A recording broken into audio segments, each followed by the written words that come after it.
السلام عليكم ورحمة الله وبركاته. دمان أرديدا اقرأ فاميلي ميل كستي جوغان وان إدي سلامنا قيب ولا جوجتو أرديو فيديو waxaan kugu ogeysiinaynaa in la soo kordhiyay sanad dugsiyeed kan cusub in imtixaankii speaking ee laga qaadi jiray advanced oo kaliya lagu soo daray in laga qaado ardayda intermediate-ka upper-ka pre-advanced-ka iyo advanced ila advanced-ka afarta u dambeeya waxa laga qaadayaa imtixaanka lagaga gudbo level-ka waxa uu noqonayaa speaking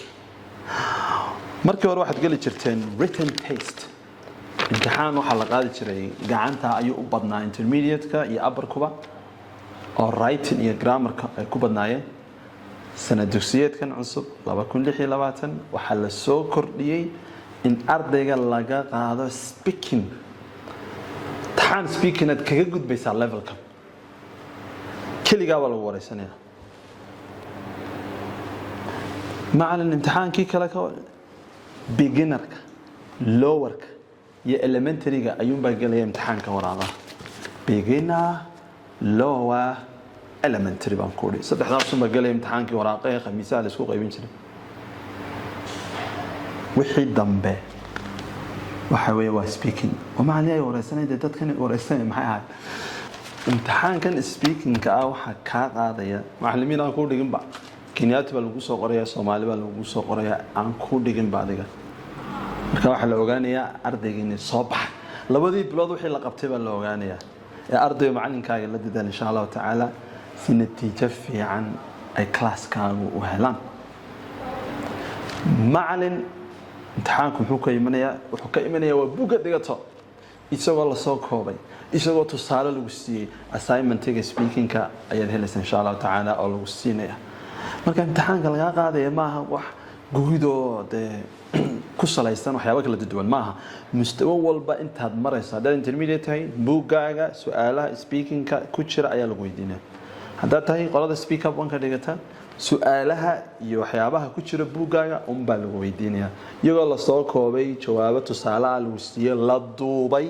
intaba waa ku diyaaray si practice makes perfect